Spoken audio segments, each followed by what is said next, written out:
My sincere greetings to one and all.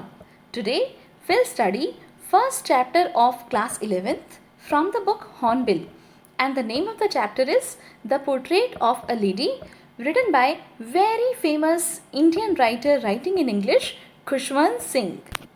Now, see the title of the chapter, The Portrait of a Lady. Portrait means चित्र, depiction, drawing. इस chapter में खुशवंत सिंह एक lady को portray कर रहे हैं, उसका चित्रण कर रहे हैं। तो आप सोच रहे होंगे कि ये चित्रण या ये पोर्ट्रे कैसे बना रहे हैं। तो मैं आपको बताना चाहती हूँ कि वो अपने शब्दों के द्वारा एक वर्बल पिक्चराइजेशन कर रहे हैं किसी लेडी का। तो कौन है वो लेडी और उसके बारे में खुशवंत सिंह हमें क्या बताते हैं, आइए देखें। लेकिन उससे पहले let's have a look at the difficult words and their meanings which will come across the chapter. I have made actually 6 slides. मैंने 6 slides बनाई हैं difficult words और उनके meanings की। आप इन्हें अच्छे से पढ़ने के लिए या फ्यूचर में किसी भी रेफरेंस के लिए डिस्क्रिप्शन बॉक्स पर जा सकते हैं और वहाँ से कंसल्ट कर सकते हैं। तो अब हम स्टार्ट करते हैं the portrait of a lady by Khushwant Singh. अब ये जो चैप्टर है इसका जो फर्स्ट सेंटेंस है वो है My grandmother, like everybody's grandmother, was an old woman. ये है चैप्टर का first sentence. First person narration है। खुशवंत सिंह जो कि चैप्टर के राइटर हैं वो ही हमें कहानी सुना रहे हैं। तो इसका मतलब है कि ऑथर खुशवंत सिंह ही कहानी के नैरेटर भी हैं। तो खुशवंत सिंह अपनी ग्रैंडमदर यानी दादी माँ के बारे में ये पोर्ट्रेट प्रेजेंट कर रहे हैं। Okay, the portrait of a lady. और ये जो लेडी टाइटल में मेंशन्ड है, she is the grandmother of Khushwant Singh, and he gives us the detailed description of his grandmother in this chapter. वो ग्रैंडमदर के फिजिकल, मेंटल, इमोशनल सभी aspects के बारे में बातें कर रहे हैं। और उससे भी ज़्यादा he is delineating light on the bond और we can say connection between him and his grandmother. तो दादी माँ कैसी थी ये बताया है और साथ ही उनके और उनकी दादी के बीच में क्या बॉन्ड था, कैसा रिश्ता था, दोनों एक दूसरे के लिए क्या महसूस करते थे। ओके, इन सब बातों के बारे में बताया है। तो शुरुआत करते हैं चैप्टर की। तो स्टार्टिंग में खुशवंत सिंह कहते हैं कि उनकी ग्रैंडमदर सभी की ग्रैंडमदर्स की तरह से बूढ़ी थी, ओल्ड लेडी थी। She had been old and wrinkled for the 20 years that I had known her. तो यहाँ I खुशवंत सिंह के लिए आया है। खुशवंत सिंह पिछले 20 सालों से देख रहे हैं। मीन्स वो खुशवंत सिंह इस समय हो सकता है कि 20 सालों से दादी माँ को जानते हैं, may be he is 20 years old, कि वो वैसी की वैसी ओल्ड थी, रिंकल्ड थी, यानी उनके चेहरे पर, शरीर पर झुर्रियाँ थी। वो ऑथर क्योंकि ऑथर ने अपनी दादी माँ को वैसा ही देखा है, इसलिए ही finds it hard to believe कि वो कभी यंग और प्रिटी होंगी और उनके हस्बैंड भी होंगे, क्योंकि खुशवंत सिंह ने अपने ग्रैंडफादर को कभी अलाइव नहीं देखा। उनकी पोर्ट्रेट यानी कि तस्वीर घर में मेंटल पीस यानी ऐसी प्लेस जहाँ पर आग जलाई जाती है ताकि घर को वार्म रखा जा सके के ऊपर टंगी हुई थी। वो एक बड़ी पगड़ी पहनते थे, लूज फिटिंग क्लोथ्स, और उनकी वाइट बियर्ड थी which covered the best part of his chest. आप स्क्रीन पर देख सकते हैं कि हो सकता है कि जो खुशवंत सिंह है उनके ग्रैंडफादर लगभग ऐसे ही दिखते होंगे जैसा मैंने स्क्रीन पर डिस्प्ले किया है। तो वो पूरे 100 साल के बूढ़े लगते थे। उन्हें देखकर ये नहीं लगता था कि उनकी कोई वाइफ या चिल्ड्रन होंगे। ऐसा लगता था कि उनके तो सिर्फ बहुत सारे पोते पोतियाँ यानी कि ग्रैंड चिल्ड्रन ही होंगे। बिल्कुल ठीक इसी तरह से दादी माँ भी कभी जवान या बच्ची नहीं हो सकती थी। अगर वो कभी ये बताती कि वो छोटी बच्ची थी और बचपन में कुछ गेम्स भी खेला करती थी, शरारतें किया करती थी, तो इस बात पर बिल्कुल विश्वास नहीं होता। अब ये जो डिस्क्रिप्शन है ग्रैंडमदर का जो खुशवंत सिंह ने हमें दिया है, आप अपने हिसाब से सोचकर देखिए। ठीक है, आप अपनी दादी जी या दादाजी के बारे में सोचिए। क्या आप उनके बचपन के बारे में सोच सकते हो कि जब वो बच्चे होंगे तो कैसे दिखते होंगे, क्या क्या गेम्स खेलते होंगे, क्या क्या करते होंगे? नहीं ना। बस तो यही बात खुशवंत सिंह हमें बता रहे हैं कि उन्हें भी इस बात पर कभी विश्वास नहीं होता था कि दादी माँ कभी जवान थी। अब खुशवंत सिंह अपनी ग्रैंडमदर के फिजिकल फीचर्स के बारे में बताते हैं। She was short, fat and slightly bent. उनका कद छोटा था, थोड़ी सी मोटी थी और कुछ झुका हुआ शरीर था उनका। उनके फेस पर खूब सारी झुर्रियाँ थी, यहाँ से वहाँ और वहाँ से यहाँ। वो शुरू से ही खूब बूढ़ी थी, इतनी बूढ़ी कि उससे ज़्यादा बूढ़ी नहीं हो सकती थी। अब एक लाइन आती है, she could never have been pretty but she was always beautiful. अभी बहुत ही खूबसूरत बात है जो खुशवंत सिंह हमें बताते हैं अपनी ग्रैंड मदर के बारे में, कि वो कभी भी प्रेटी नहीं थी लेकिन वो हमेशा से ब्यूटीफुल थी। तो क्या मतलब है प्रेटी ना होना और ब्यूटीफुल होना? Let's understand. Pretty means it refers to outer beauty. Okay, pretty का मतलब है हमारी बाहर की खूबसूरती, and beautiful refers to inner beauty, यानी मन की सुंदरता। तो खुशवंत सिंह की दादी बाहर से देखने में तो सुंदर नहीं थी लेकिन मन से बहुत अच्छी थी, इसलिए she was not pretty but always beautiful. और वैसे भी भाई वो उनकी दादी थी, इसीलिए हमेशा से वो ब्यूटीफुल ही होंगी। She hobbled about the house का मतलब है कि due to stiffness in the body because of growing age we can say she walked lamely around the home. Okay, she always wore white, हमेशा वो सफ़ेद कपड़े ही पहनती थी, और उनका एक हाथ तो हमेशा कमर पर रहता था अपने झुके हुए शरीर को बैलेंस करने के लिए, और दूसरे हाथ में वो हमेशा माला पकड़ के रखती थी और माला के मोती से वो माला जपती रहती थी। उनके सिल्वर लॉक्स यानी सफ़ेद बाल थे जो कि हमेशा उनके पेल यानी पीले पकड़ यानी झुर्रियों वाले चेहरे पर बिखरे रहते थे। उनके होंठ हमेशा मूव करते रहते थे क्योंकि मन मन में लगातार वो भगवान की प्रार्थना प्रेयर बोलती रहती थी। ऑथर कहते हैं कि वो माउंटेन्स के विंटर लैंडस्केप, यानी अगर आप कभी पहाड़ों पर गए हो और अगर आपने वहाँ पर बर्फ़ जमी देखी हो तो आप देख सकते हो कि चारों ओर जब सफ़ेद बर्फ़ को हम देखते हैं तो मन को कितनी शांति, एक पीस, कंटेंटमेंट महसूस होता है। ठीक है, तो ग्रैंड मदर भी ठीक इसी तरह की नेचर की थी। एक तो वो सफ़ेद साड़ी पहनती थी, एक तो वो सफ़ेद कपड़े पहनती थी, और फिर जब भी आप उनके पास जाओगे तो आपको बहुत ही शांति मिलेगी। ओके, सेटिस्फेक्शन महसूस होगा उनको देखकर। तो इसीलिए ऑथर कहते हैं, उनकी एक तुलना करते हैं कि माउंटेन्स का जो विंटर लैंडस्केप है बिल्कुल ठीक वैसी ही मेरी ग्रैंड मदर थी। अब खुशवंत सिंह कहते हैं कि वो और उनकी ग्रैंड मदर बहुत अच्छे फ्रेंड्स थे। खुशवंत सिंह के पेरेंट्स दरअसल शहर में थे और वो और उनकी ग्रैंड मदर गांव में अकेले रहते थे। तो जब वो दोनों गांव में थे तब उनका सारा टाइम एक साथ बीतता था। वो खुशवंत सिंह को सुबह जगाती थी, स्कूल के लिए तैयार करती थी। वो सुबह के वक्त जब उन्हें नहलाती थी, तैयार करती थी, तब वो प्रेयर बोलती रहती थी। उसकी जो ट्यून थी वो बड़ी मोनोटोनस यानी डल सी, बोरिंग सी थी। वो इसलिए प्रेयर बोलती थी क्योंकि वो ये चाहती थी कि राइटर भी वो प्रेयर सुनेंगे और इसे याद कर लेंगे। खुशवंत सिंह वो प्रेयर सुनते थे, ओके, क्योंकि उन्हें ग्रैंड मदर की आवाज़ अच्छी लगती थी, लेकिन उन्होंने कभी भी उसे याद करने की कोशिश नहीं की। फिर ग्रैंड मदर उनकी लकड़ी की तख्ती, जिसे वो पहले से ही धोकर और येलो चौक से पोत कर तैयार रखती थी, स्याही की दवात, एक रेड पेन, सब कुछ बांध कर देती थी। नाश्ते में वो एक मोटी बासी रोटी और उसके ऊपर थोड़ा सा मक्खन और चीनी लगाकर खाते थे, और उसे खाने के बाद दोनों स्कूल जाते थे। साथ साथ वो दोनों स्कूल के लिए निकलते थे और वो बहुत सी बासी रोटियां विलेज डॉग्स के लिए साथ लेकर जाती थी।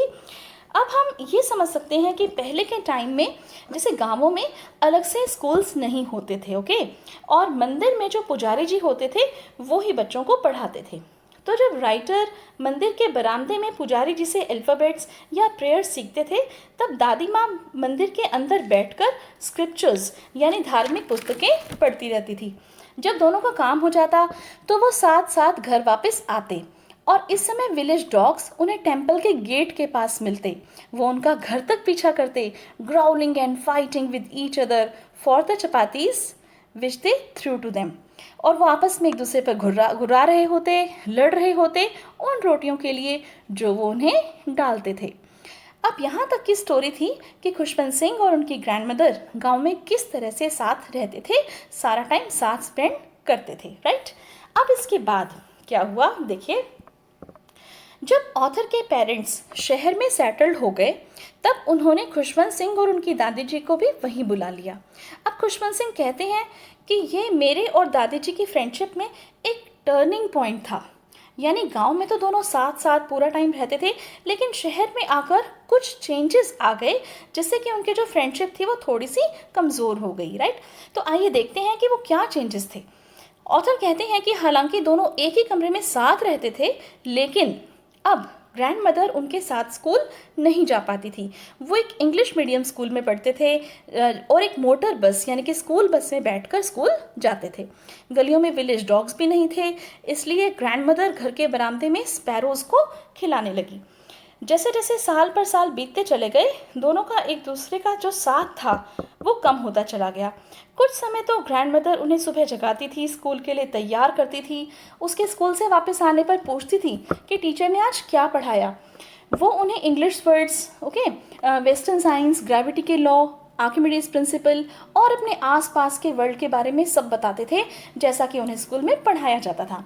लेकिन उनको इंग्लिश साइंस की वो सब बातें जो हैं वो ग्रैंड मदर को अच्छी नहीं लगती थी, और वो इस बात से दुखी थी कि ऑथर को गॉड और स्क्रिप्चर्स यानी धार्मिक पुस्तकों के बारे में, धार्मिक ग्रंथों के बारे में क्यों नहीं पढ़ाया जा रहा। और जब एक दिन क्या हुआ कि ये पता चला ग्रैंड मदर को कि ऑथर को म्यूज़िक लेसन्स भी दिए जा रहे हैं, तो बहुत ही बुरा लगा ग्रैंड मदर को, क्योंकि वो संगीत को, म्यूज़िक को कभी भी अच्छा विषय नहीं मानती थी। वो इसे बहुत ही निम्न स्तर का काम मानती थी। वो ये मानती थी कि गाना बजाना जो है वो अच्छे खानदान के लोगों का काम नहीं है, बल्कि ये तो भिखारियों का और बुरे लोगों का काम है। She said nothing, but her silence meant disapproval.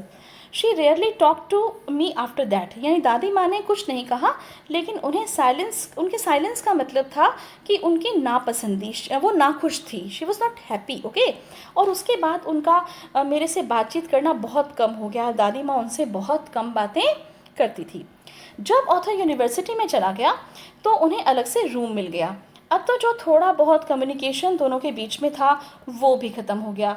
Now author says my grand mother accepted her seclusion with resignation. यानी दादी माँ ने समझ लिया था कि अब उन्हें लगभग अकेले ही रहना पड़ेगा। She was a strong lady. उन्होंने इस अकेलेपन को खुशी खुशी स्वीकार कर लिया। वो सारा दिन अपने आप को बिजी रखती थी बस 3 कामों में, ओके। वो 3 काम क्या थे देखिए। स्पिनिंग व्हील यानी चरखा काटना, रिसाइटिंग प्रेयर्स यानी कि भगवान की प्रार्थना करना, पूजा करना, प्रेयर बोलना, और साथ में फीडिंग स्पैरोज मीन्स स्पैरोज को वो रोटी के छोटे छोटे टुकड़े खिलाती थी, रोटी को चूर कर उन्हें खिलाती थी। तो जब वो दोपहर में स्पैरोज को इस तरह से फीड करती थी तो उनके आसपास सैकड़ों चिड़ियाएँ आकर बैठ जाती थी। कुछ उनकी लेग्स के पास, कुछ उनके हेड पर आकर बैठ जाती थी। ग्रैंड मदर बहुत खुश होती थी। वो उन्हें कभी भी उड़ाती नहीं थी, ओके, भगाती नहीं थी। हम कह सकते हैं कि दादी माँ की स्पैरोज से और उन स्पैरोज की दादी माँ से बहुत अच्छी अटैचमेंट, बहुत अच्छी बॉन्डिंग हो गई थी। इसलिए वो जो आधा घंटा था जब ग्रैंड मदर स्पैरोज को फीड करती थी, उनका पूरे दिन का सबसे खुशनुमा समय होता था। अब ऑथर ने डिसाइड किया एब्रोड यानी कि विदेश जाने का, आगे की पढ़ाई के लिए। उन्हें पता था कि ग्रैंड मदर को जब ये बात पता चलेगी वो अपसेट हो जाएंगी। वो 5 साल के लिए जा रहे थे और किसी को नहीं पता कि जब वो लौट कर वापस आएंगे तो ग्रैंड मदर ज़िंदा भी मिलेंगी या नहीं। लेकिन ग्रैंड मदर को पता था। वो ऑथर को छोड़ने, उन्हें सी ऑफ करने के लिए स्टेशन तक आई, और जब ऑथर 5 साल के बाद विदेश से वापस लौटे तो उन्हें रिसीव करने के लिए भी वो स्टेशन पर पहुंची। दोनों ही बार सी ऑफ करते समय टाइम भी और रिसीव करते टाइम भी वो कुछ नहीं बोली और लगातार मन मन में प्रेयर बोलती रही। लेकिन उस शाम को जब ऑथर 5 साल के बाद विदेश से पढ़ाई करके वापस लौटे थे, तब ग्रैंड मदर में एक चेंज आया। She did not pray. She collected the women of the neighborhood, got an old dilapidated drum and started to sing of homecoming of warriors। यानी उन्होंने प्रेयर नहीं की। आप देखिए कि ये प्रेयर नहीं की, ओके। ये जो काम था प्रेयर करना, हम स्टोरी की स्टार्टिंग से देख रहे हैं कि grandmother has been a highly religious lady, but she forgot to pray that day. और उसने पड़ोस की लेडीज़ को इकट्ठा किया और एक पुराना ढोलक, ओल्ड ड्रम ले लिया और खूब गाया बजाया। वो काम कर रही थी जो उन्होंने लाइफ में कभी नहीं किया। वो गीत गा रही थी, वो वाले जब कोई योद्धा युद्ध जीत कर वापस लौटता है तो उसकी खुशी में जो गीत गाए जाते हैं। ऑथर के परिवार वालों ने उन्हें ज़्यादा थकान से बचाने के लिए रोका। नेक्स्ट मॉर्निंग वो बीमार हो गई, उन्हें हल्का सा बुखार था। डॉक्टर ने कहा कि वो ठीक हो जाएंगी, लेकिन ग्रैंड मदर कुछ अलग ही सोच रही थी। वो सोच रही थी कि शायद उनका अंतिम समय आ गया है, और उनके अंतिम समय से जस्ट पहले उन्हें पछतावा हो रहा था कि उन्होंने वो काम नहीं किया जो वो थ्रू आउट द लाइफ करती आ रही थी। बताइए कौन सा काम था वो? सोचिए। जी हाँ, प्रेयर नहीं की। अब वो बिल्कुल समय बर्बाद नहीं करना चाहती थी और लगातार प्रे कर रही थी। ऑथर के फैमिली वालों ने उन्हें समझाया, लेकिन वो नहीं मानी, और इससे पहले कि वो कुछ समझ पाते, ग्रैंड मदर के लिप्स जो कि प्रेयर में लगातार मूव कर रहे थे रुक गए। उनकी बेजान उंगलियों से माला नीचे गिर गई। उनका चेहरा एकदम शांत हो गया। They knew that she was dead. तो जैसा कि प्रथा होती है, एक रिवाज होता है कि डेड बॉडी को बेड पर नहीं रखते, तो उन्होंने दादी माँ के पार्थिव शरीर को, उनकी डेड बॉडी को बेड से उठाकर नीचे ज़मीन पर लिटा दिया और उन्हें एक रेड कफन से ढक दिया। मॉर्निंग यानी शोक प्रकट करने के बाद शाम को वो एक अर्थी लेकर उनके कमरे में गए। सूरज ढलने को था। वो रास्ते में बरामदे में ही रुक गए। हज़ारों की संख्या में, हज़ारों की तादाद में चिड़िया उनके घर में, बरामदे में और वहाँ तक फर्श पर आकर बैठ गई जहाँ ग्रैंड मदर की डेड बॉडी उनके कमरे में रखी हुई थी। ओके, अब देखिए, चिड़िया चहचहा नहीं रही थी। उन पक्षियों को बहुत दुख हो रहा था। शायद वो पक्षी समझ गए थे कि ग्रैंड मदर अब नहीं रही। अब ऑथर और उनकी मदर को भी ये सब देखकर बहुत दुख हो रहा था। तो ऑथर की मदर ने स्पैरोज़ के लिए रोटी के टुकड़े डाले, ओके, जैसे कि ग्रैंड मदर उनके लिए करती थी। लेकिन स्पैरोज़ ने रोटी के टुकड़ों की ओर ध्यान भी नहीं दिया, और जैसे ही ग्रैंड मदर की डेड बॉडी को ले गए, स्पैरोज़ भी चुपचाप आसमान की ओर उड़ गईं। अगले दिन स्वीपर ने उन ब्रेड क्रम्स को, उन रोटी के टुकड़ों को साफ करके डस्टबिन में डाल दिया। और इसी के साथ we come to the end of this beautiful story, very touching story of the relationship of the author with his grandmother. Okay, तो आपने देखा कि कैसा एक शाब्दिक चित्र, portrait, okay, verbal description Khushwant Singh ने प्रेजेंट किया है अपनी ग्रैंड मदर का। आप अपनी स्क्रीन पर देख सकते हैं, ये है वो पोर्ट्रेट, राइट?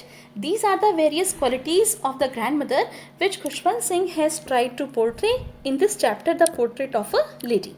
और ये पॉइंट्स आपके लिए बहुत ही हेल्पफुल रहेंगे एक बहुत ही इम्पॉर्टेंट क्वेश्चन के आंसर में, and that is character sketch of grand mother. She was a short, fat, slightly bent, kind hearted, loving, caring, emotionally strong and a highly religious lady. You can elaborate all these points जैसे कि हमने chapter में अभी समझा है. तो I hope you have enjoyed the story. I have included all the important points and questions in my explanation of the chapter. You try them all in your homework. And it's a polite request that please don't forget to like the video, share it and subscribe to my channel. Thanks a lot for watching this video. Thank you so much.